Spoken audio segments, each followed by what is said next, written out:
Hey there, beautiful people. I'm Tracy Rigdon. And I'm Shelton Hall. This is the Contrast Project. We've been off for about 3 weeks, and it's really good to get back in here. Absolutely. I mean, that was too long off. Well, it was okay, but there's a good reason for it. It's been a busy couple of weeks. Yeah, we decided that we were going to take Election Day off. Yeah. It being Tuesday, and then we kept the next week and then the next week too. Yeah. And a lot of shenanigans have been going on since then. Absolutely. The political landscape is just a mess right now, on both sides of the aisle. But it seems as though the sitting president, the current administration, is keep arguing and arguing about voter fraud. Sure. And we talked earlier that there's probably some shenanigans going on both sides of the aisle. Sure. Right. But even if we have mandatory recounts in several states, with Biden's 5.5 million vote lead, right, it's highly unlikely that Trump will be able to pick up a win. Highly unlikely. and already 20 out of 21 lawsuits have either been dropped or withdrawn. Yeah. And several of the lawyers in the campaign law firm that were filing these lawsuits have decided to quit. They pulled their law firm out. Yeah. Because they didn't want to be associated with this. Well, you don't want to take a high profile loss. And being a high profile law firm. Yeah. If you think they're, most of those guys, and you got to think the people that took those cases anyway to begin with already knew it was an uphill battle. Sure. Sure. Something changed from the time they took that gig to the time they backed out, where their slight certainty became absolute uncertainty. Yeah. And if you think about it too, if the president were to continue to litigate and file lawsuits, even with a new firm, Giuliani at the helm, sure, there are reports that it would be well over $7.9 million in costs incurred, and his campaign is already broke. Basically, doesn't matter. It's not about the money. It's if the money, if the money people feel like investing it, then they will. Well, the people that are donating right now to the campaign legal fund, 60% of that is not even going to the legal fund. 60% of it is going to campaign debt. Sure, if you give money to Donald Trump, you don't have any right to question what he does with it. Well, he shifts money from the campaign into his own businesses. Same way it was with the Clintons back in the day. Love him as I do. That's the thing about Trump. He will do whatever it takes. He's willing to go the extra mile. One reason we didn't do a show on Election Day was because, number one, we all wanted to float around and see what was happening around the city and watch the election results. We didn't want to be in here mid-afternoon while the thick of it's going on. But a big part of the reason was because we knew that recording on Election Day, there'd be no clear sign of the results. Now by election night, by the time most people went to sleep on election night, it was somewhat certain that Biden would win. But we all expected it to go for a day or two. I was thinking Wednesday night, Thursday morning. I wasn't expecting Saturday. Yeah, days and and Trump has every right to. It's sure he does. All he has to do. If he was that serious about it, he would just say, "I know the election is rigged because I rigged it in 2016." Of course he did, and he rigged this one too. He started with the post office. He started the red states for closing down polling stations. They they put, like we talked about before, they put that one polling station in that super huge county in Texas. Yeah, one place, and one drop box. Yeah, he's taken Richard Daley Chicago tactics. He's taken Boss Tweed New York tactics. He's taken Huey Long Louisiana tactics. Voter suppression and voter mitigation, in their minds, there's some overt suppression of votes that happens, but a lot of it's just, let's just make it a little bit easy, make it a little bit less easy, there's a certain percentage of the electorate that are not going to go vote if it takes more than an hour. That's true. That's true. Or more than that, it speaks to, the enduring image of Trump is people waiting hours and like 4-hour, 8-hour wait times in some of these places to vote against this guy. With early voting, I can't even see why you'd want to put yourself to a 2-hour wait. I had a mail-in ballot and put it in a drop box, and it took me all of 5 seconds to get out of the truck and put it in a drop box. Absolutely. And I was gone. Yeah.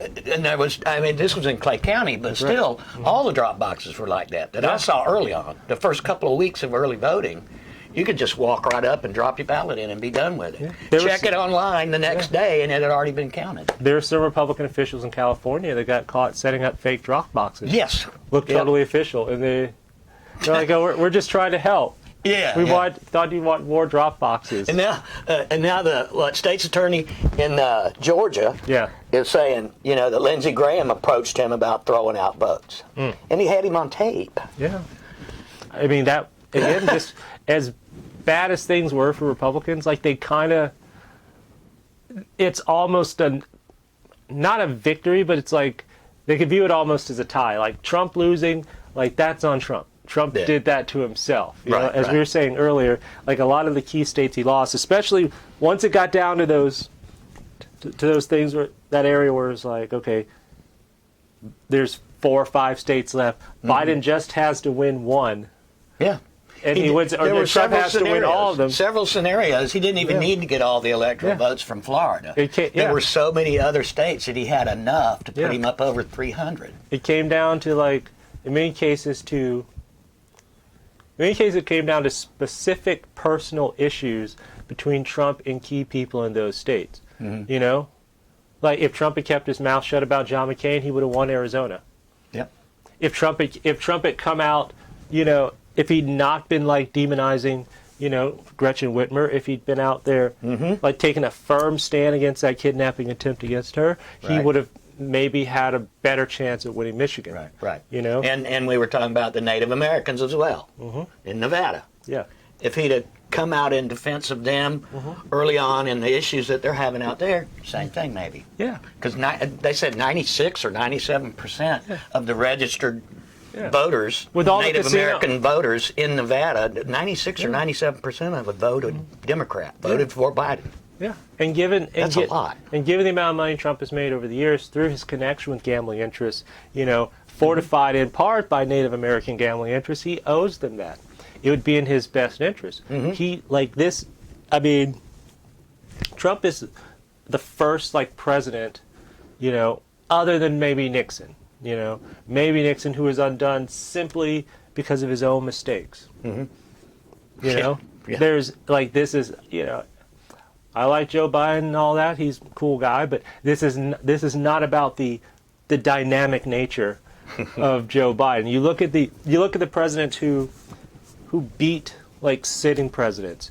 You look at FDR beating Hoover. You look at Jimmy Carter beating Ford. You look at Reagan beating Jimmy Carter. Right. You look at Bill Clinton beating George W. Bush. Usually, when you have a president that can come along and defeat a sitting president, to defeat an incumbent in this system, they're usually clearly an agent of some kind of transformative change.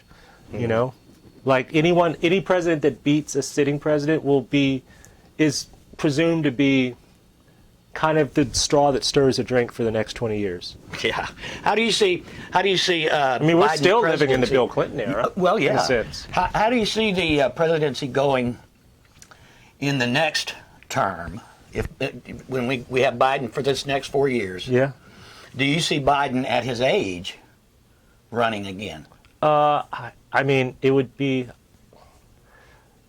I would love it. I would love it if he were there and he was still there. But we've already been in uncharted territory for a while. In the 2016 election, in 2016, Trump, Hillary, and Bernie Sanders were all at an age where once they were sworn in, they would have been above the age Reagan was when he was sworn in as president in 1981. And he was at the time the oldest president that had ever been sworn in. Right. And now coming ahead to 2020, Trump 4 years older, 74, Bernie 4 years old, Biden already older than Trump anyway. Yeah. And so we're now at a point on, you know? Yeah. And of course, thankfully they speculate about each other's mental acuities and whatnot, but it's a stamina thing. The way I look at it is like any corporation, you know? It's like if the United States is going to have a 75-year-old CEO in 2021, like, we don't even need to speculate about what's going to happen. It's like when we voted for FDR in 1944, you know?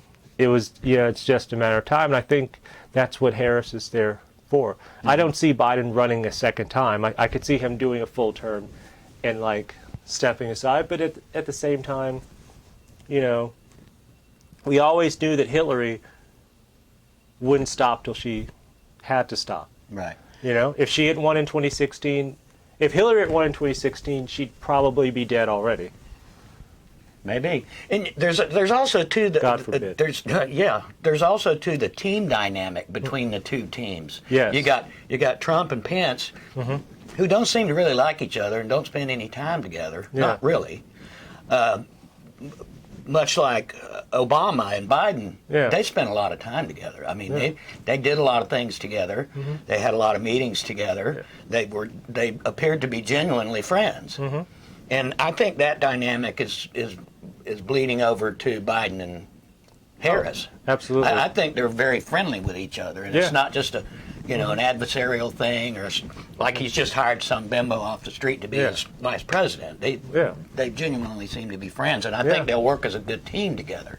Absolutely. Democrats, I feel, have like a little bit more camaraderie. Like they all know each other, but like this Trump thing, again, like, you know, all the stress, all the drama, all the tweeting, and like all the people getting replaced, like having 5 different press secretaries, this many directors of communications. Like, you know, you can bring in good people and they can have the best intentions and even have good policies, but if the interpersonal dynamic, if there's just chaos in your organization all the time, no one's going to be able to perform at their most effective. Right. You know? Right. And it's like, you know, and that's independent of the politics. You know? Like, it's... Some Trump people would say, oh, well, we had this agenda, and, you know, the deep state resisted, blah, blah. And it's like, you know, nobody told fucking Reagan what to do in the 1980s. Reagan did his thing. FDR did his thing. Yeah. JFK did his thing. You know, there was one way to get rid of the Kennedys, and that's what ended up happening, because otherwise they wouldn't have stopped. You know? That's how you change the game. Yeah. You know? Yeah. I mean, I know that Joe Biden has a big political ego. You know, and I know that Joe Biden, you know, loves the business, but I also know that he's like a devoted family man. Yes. You know? Yeah. Like, these are two 74-year-old men. You know, like if I were a friend of Trump, anyone who loves Trump should just say to him, look, you've had an incredible life. You're 75 years old. You've been working all the time. Like, be a granddad now. Like, just, you know, enjoy these golden years, you know? Yeah. Like, he doesn't have anything left to prove. A lot of people are saying now that if he, you know, when he does leave office, that he may immediately just turn back around and run again in 2024. 2024, I've heard that. Yeah. And at which point he'll be 78 years old. Yeah. Yeah. You know? There's also speculation too that he's just going to hunker down in Mar-a-Lago around Christmas time and not even show his face except for tweeting. Sure. And you know, Stop it. I mean, I don't put anything past him at this point. I mean, I mean, whatever he does, you know, he'll be fine. Yeah. You know, I mean, that's the way I look at it is these last 4 years were not supposed to happen. None of this was supposed to happen. The Trump years are not the fault of Trump. The Trump years are the result of the American people. Yeah. American people being weak, being soft, being gullible, having a machine, having an internet that gives them the full license to access pretty much more information than anyone. Like, the average person with a smartphone has more knowledge at their fingertips than Socrates or Aristotle or Pythagoras ever had. And now all the pissed off Facebook Republicans Yeah. have gone over to Parler. Yeah. Sure. And the producer and I were talking about this earlier. The government's got a close eye on that Parler thing. They're watching that shit. Oh, absolutely. They should be. Those people are dangerous. They're making threats. They're talking about shooting Democrats. I mean, they went over there because they're not being censored. Yeah. I mean, it's nuts. And I'm not the most controversial person in the world, but I will say for myself, I make much of my living saying crazy shit on Facebook and Twitter. Sure. You know? Like, I've never had something, like, censored. You know? I've never been flagged on Facebook. No. Never has happened, and I hear people, it happens to them all the time, and I never have been blocked or gone to Facebook jail, and, I put some shit on there, too. Sure. I saw a meme the other day that said, right now Donald Trump has more flagged tweets on Twitter than he does electoral votes. And it just, it gave me joy. Well, coming up in the next segment, we want to talk about the official launch of the Uplyft that you guys had this past weekend. Oh, yeah. So we'll talk about that when we come back. Yeah.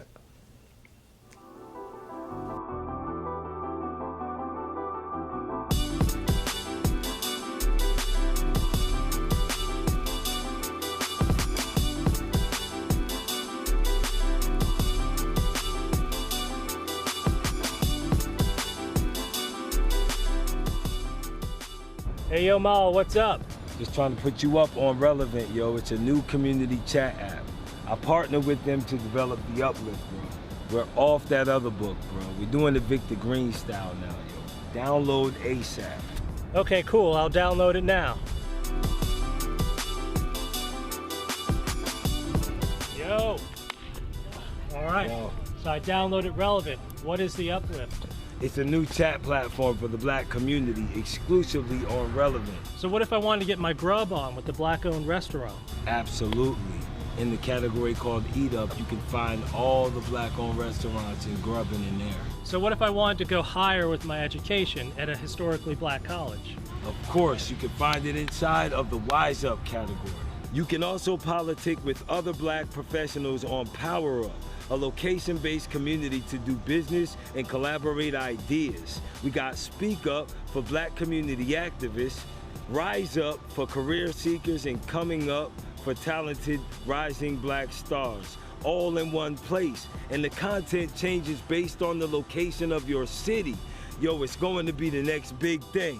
Find your vibe, exclusively on Relevnt.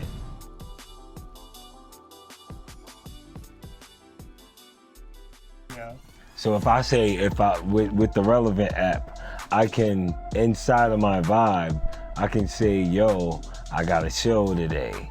Or come to this address and you can see this show.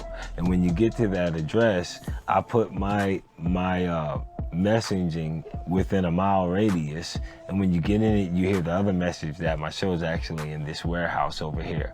There's no walker-bys, walker-ups. Yeah. They have access to you and what you're doing. I think that's the dopest thing about this Relevnt app based on the local thing.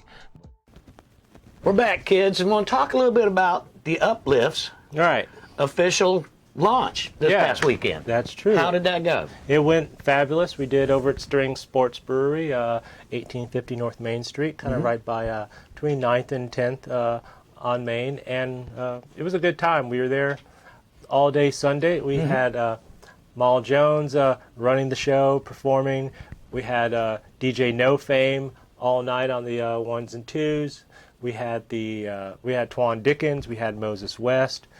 Winder Hughes was out there. Josh Hoy's out there. Trina Dockery was out there. Akia Lawanda. April Anublian Roberts who's the cover girl from the first issue, and a bunch of other fun people. And family, friends. Our producer, Guy the Guy, was here. Guy the Guy, by the by. Hey, when's the second issue coming out?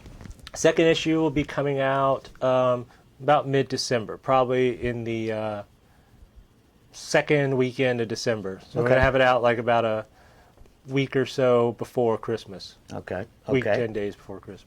And we can have people get in touch with you. Yes. Whether, I guess, through Instagram or Facebook or on the Uplyft website to find out where they can get hard copies. Yeah, you just turn your eyes toward the rising sun and you whisper my name and I'll call you later in the day. That's how it works. You can also find me on Twitter. Or that. Hey, and we've been talking about this quite a bit. The Uplyft is available on the Relevnt App. It's available on the Relevnt App, which is a wonderful thing to have. It is, and it's easy to do, y'all. If you need some instructions on how to get it set up, we'd be glad to do that for you. You just download the app. It's good on iPhone and Android. Yep. I've got it on my phone.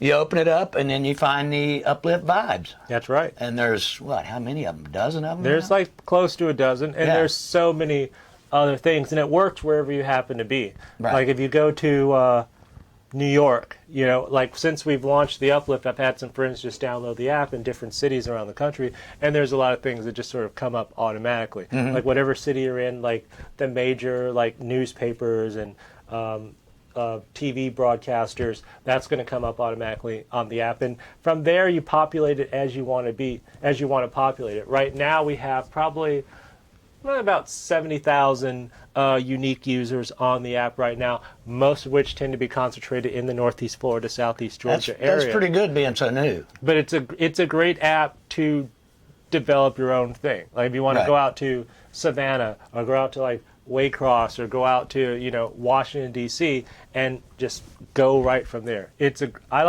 like to compare it to is it's a great app if it's a weekend where there's a whole bunch of things going on in different parts of town and you're trying to figure out how to time it with your friends to get to each thing and see as many different things as possible without wasting a lot of time in transit. That's where this app really does well for you.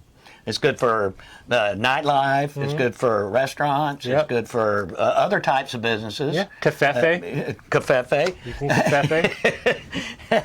So that's what you guys need to do is download the Relevnt app. Yep. Look for the Uplyft.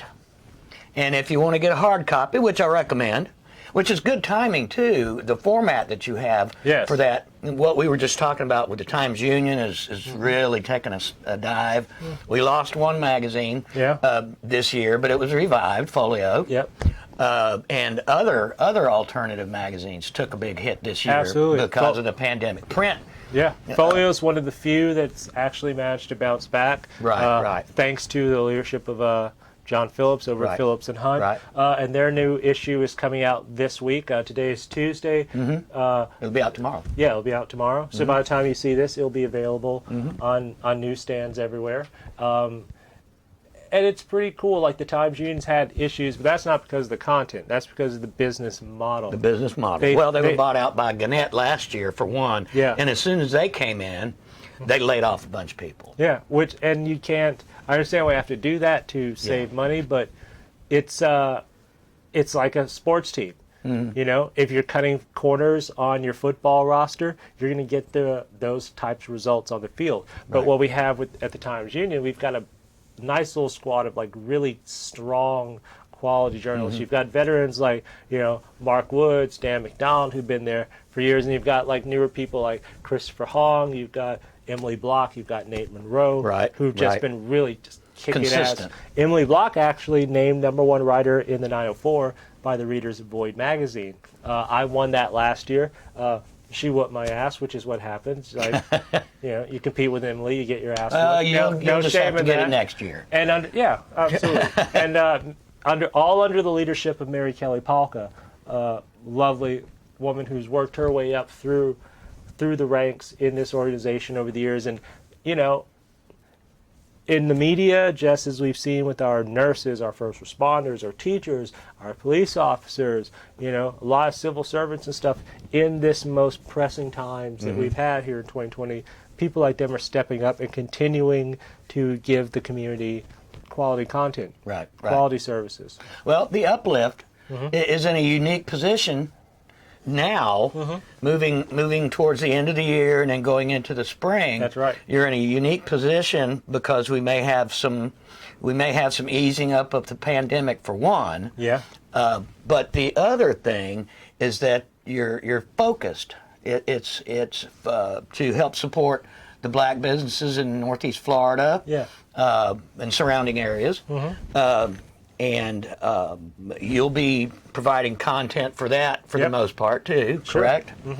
And do you guys plan on doing any more events like the official launch? Oh, yeah. Do some Uplyft, pop-ups. We'll continue to do uplifts periodically. I'd say the next one we do might be, once we get that second issue out, probably right around that time. Hopefully in that sort of, maybe that week, but sometime in that weekend between like Christmas and New Year's might be a good time to do something, depending on how things are going along with the pandemic and all this stuff. Kind of like what we used to do, the Find Your Folio things every week. Yeah. Do something at a different place, or along those lines. How about an Uplyft show? Uplyft show would be good, wouldn't it? Yeah, that'll probably be coming. Stay tuned. Yeah, lots of good stuff coming. A lot of good things. Well, as always, Shelton, it's been fun. Yeah. We had some good discussion today, I think. Absolutely. Yeah, had a stunned look there. Well, yeah, it's just it's a stunning year. It is. You can find the Contrast Project on Facebook, Instagram, and on YouTube. You can find all of our videos there. Don't forget to like, comment, and share. Yeah. And to smash... Twerk the subscribe button on YouTube so you get all of our content.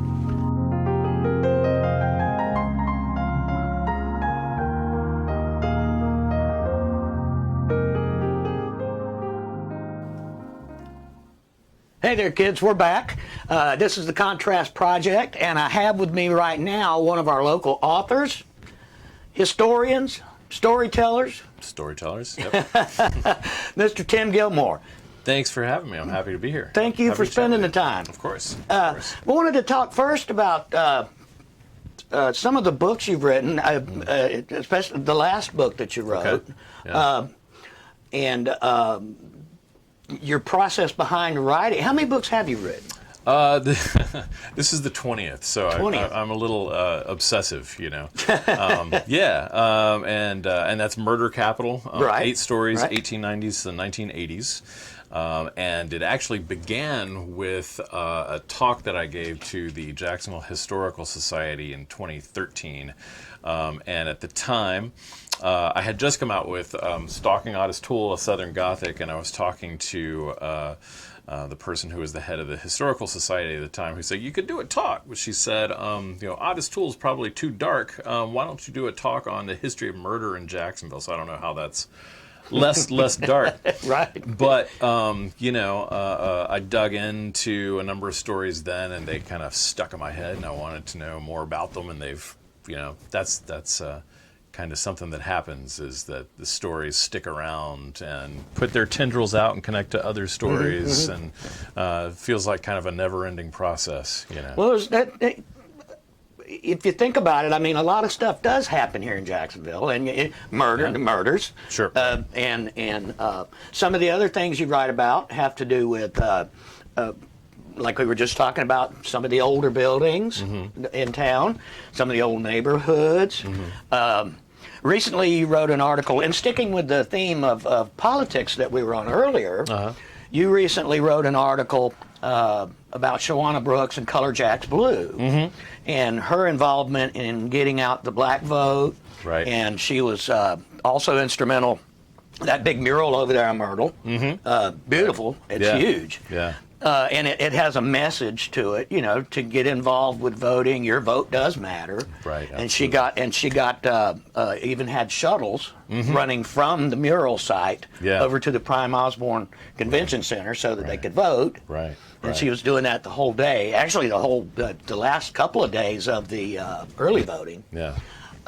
And she had mentioned in that article, or one previously, that one of her heroes in the black vote movement and activism was Eartha White. Mm-hmm.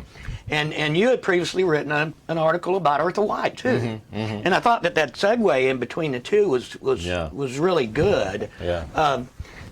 Tell me a little bit about your meeting with Shawana and your thoughts on the process and her involvement in the activism. Well, so Shawana obviously does. She does so much wonderful stuff. She has an Eartha White-like kind of energy. I think Eartha White, lived to be 97 years old and slept about 4 hours a night, reputedly.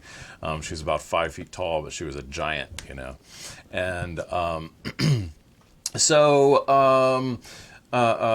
there's a number of ways I could go with that. I was helping cure mail-in ballots, so I was volunteering for mail-in ballots that had signature problems, so whether it's, a lot of times people forgot to sign it or something, and a lot of times the people who sent in their ballots who have those kinds of problems are elderly and disabled. And I was visiting a house on 13th Street, and I came around the corner and I saw that just glorious, Black Votes Matter mural on the side of the warehouse. And I had read about it, and I've known Shawana for a few years, but I had not actually seen it. And coming around the corner and seeing it unexpectedly was like, it's kind of like seeing the sunrise or something, And it's beautiful. Yeah, it's beautiful. So I wanted to, the ballot cure process was really meaningful to me, and I wanted to write about that. And the fact that this Black Votes Matter mural popped up just seemed like, okay, that's the direction I need to go. So I talked to Shawana, and I dug into the history of the place a little bit and found some irony, as is often the case, that the old warehouse building where that mural is, and there's the Mamas of the Movement mural on the front, and on the other side is a mural called Injustice in Jacksonville, which has, it's got Jordan Davis's face and 12 people who were victims of crimes similar to his. So I found out that the warehouse used to be the warehouse for Kennelly or Kennelly. I'm actually not sure. I think it's probably Kennelly. But moving and storage, and I looked up Kennelly, and Thomas Kennelly was a city council member for a number of years, and then he became a Florida state representative, and his...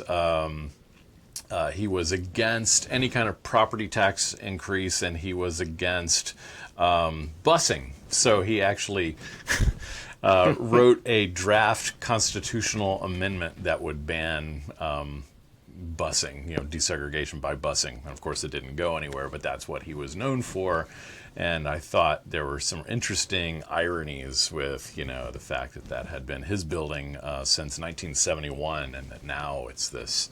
It speaks back to the surrounding community the way it does. Yeah. And as for Eartha White, and I think it may be due to Eartha White that Shawana and I know each other, or that we first met years ago. So I wrote a book in 2014 in search of Eartha White Storehouse for the People, and the article that I recently published on Jack Psycho Geo is kind of taking stock of these last 100 years, because it's 2020, it's the 100th anniversary of women getting the right to vote, in the United States. And in 1920, Eartha White led registration drives to register Black women to vote, and helped face down a KKK. It's called an election day parade. It was a couple of days before the election, but its purpose, of course, was to terrify, intimidate, Black voters. So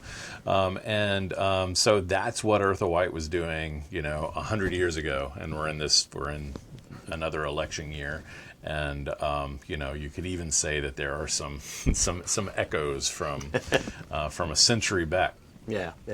And it was interesting to me that they had come up with the concept, beginning at her 6 Feet Away gallery, and came up with the concept with some other friends of hers, the Color Jacks Blue. And it's interesting that we did go blue for Biden, right, in Duval County. That's true. And unfortunately, we didn't do so well in the Senate throughout the state, but other states throughout this election process have turned blue, and those are basically what put Biden over the top. Is so many of them that we flipped, and early on in the elections, they were saying that the person who takes Florida will probably win. But as is so often said, right? as Shelton and I were saying earlier, that there were so many other scenarios where he picked up so many electoral college votes. The Arizona, Nevada, Michigan, Wisconsin, right, and Georgia. Jacksonville is changing. At the same time, I mean, Georgia is changing. Obviously, Georgia went blue, and so often people say that Jacksonville is not as much North Florida as it is South Georgia. Either way you look at it, the cities from Florida through Georgia, I mean, it's so often an urban-rural divide in places. It whether is. they go blue or red. And we were talking earlier about how Jacksonville as a whole has still not gotten it. Has still not moved into the the next century with tourism and cleaning up some of the urban blight. I mean, I know that they raised a lot of the buildings in La Villa years ago. Right. They just tore them all down, the row houses. Right. But we still have issues with urban activity in the urban core, downtown area. Downtown popular there. And but now they've got this Lot J project coming in that's basically going to turn the downtown area into a ghost town if it all goes the way they plan. You might see a few of the old anchored pubs and restaurants up and down Bay Street that'll survive. But I think as you get further away, like over towards Hemming Park and James Weldon Johnson Park, that a lot of the things over there are just going to remain stagnant. I think this is part of a long problem that Jacksonville has not known how to tell its story. It's not known how to say who it is. Often it doesn't really even know who it is. It's had an identity problem. It's had an inferiority complex, which is maybe better than it used. I think it's better than it used to be, but it certainly has long had that. And, if you look at Jacksonville versus other Florida cities, you could focus on some of the things that Jacksonville has that Orlando or Sarasota don't have. You could focus on the particular historic architecture that this city has that makes it a different kind of city from a lot of other Florida cities, and you could market that. You could, if you look at Laura Street and Adams Street and some of the historic architecture that we have for several blocks there, it's beautiful. And if we filled it up and it were thriving, then we would have a different kind of scene there than most Florida cities, and we could market that. You know, Jacksonville has never really known how to tell its story. I don't think. No, I agree. And if it does, if it figures it out, then it'll be a better place because of that. Good. Listen, we can find your articles on JacksPsychoGeo.com. Yes. I try to do a story a week. Yep. And we can also find your books on Amazon. Sure. Is that correct? You can. Or do you have a link on Jack Psycho? Yeah. So a couple things. So there's links to the books on JacksPsychoGeo.com, but also, I always want to plug our local independent bookstores. San Marco Bookstore, Chamberlain Book Mine, Chamberlain's Uptown. Those would be my first go-to places. But yeah, you can find them.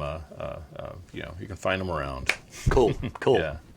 Well, I tell you, I thank you for coming out today. Thanks for having me. We'll have you out again sometime. Yeah, anytime. Maybe after your next book. Sure. Sounds good. Sounds good. Okay. Right. We'll see you in just a couple seconds. Shelton and I will be closing it out. So there's this Donald Trump guy. Right. President, number 45 of the great United States of America. Yeah. Who recently said, after the election, at the close of polls, that we should stop voting. Yeah. And then the rest of the week he kept up, I think we need to stop counting. Yeah. And this guy is special. I tell you, he's got more hyperlinks than Jimmy Dean on meth. And it's a strange thing. I think it's a good thing. This election is a good example of what happens when people actually go out and vote. If everyone went out and voted all the time, it would always be this interesting. Right. It'd always be this. That's some high numbers. Yeah, and you get good results. Yeah. You know, I think all the people that were so cynical about the process and cynical about the business and weren't normally inclined to vote and all this, everyone's pretty content with the way things have worked out. It took a little while to count these votes out, but you know, it's fun. You saw when Trump did his little press conference last week, he stopped dyeing his hair. His hair is totally white, which was the most concerning thing of all. I saw another day when he had more spray tan on. Yeah. He was more orange than other days. Yeah, and the hair is going white, you know? He's looking more and more like a WWE Hall of Famer every day. Except for his posture. Yeah. Except for that. Well, all of his postures are faulty. He did a little video. He's done some videos about... I recommend Michael Rappaport. Michael Rappaport does my favorite, Trump videos because he just goes in so hard on the guy. Like it's a jerky boy type scenario. Well, we've got more than enough material. Yeah.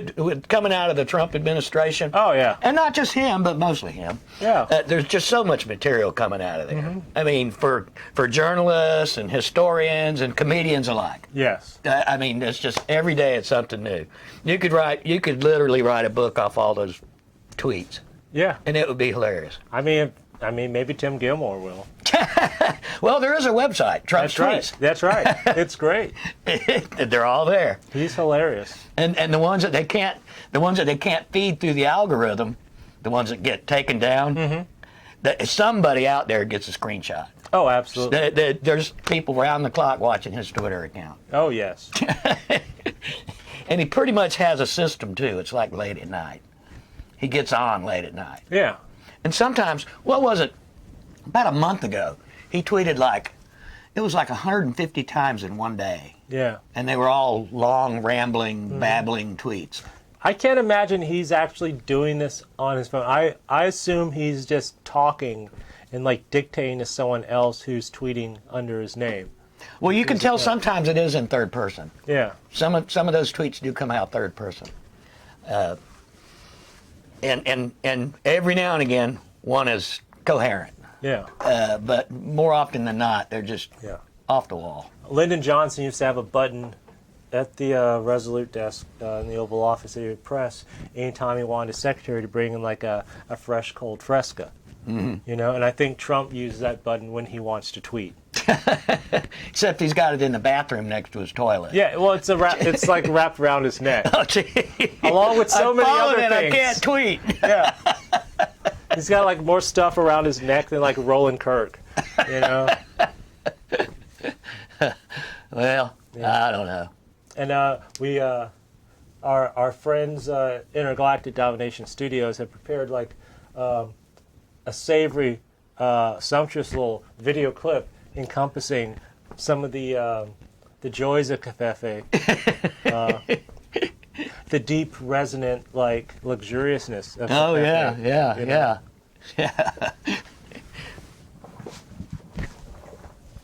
Oh. Yeah. Get this deep, resonant through your head. We actually know how to count, you stupid motherfucker. Okay?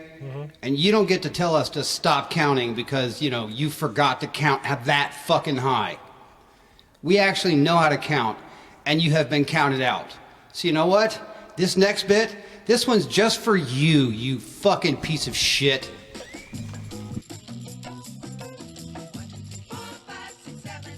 We want all voting to stop. Are invalid. But what the Supreme Court can't do and won't do is literally stop the counting.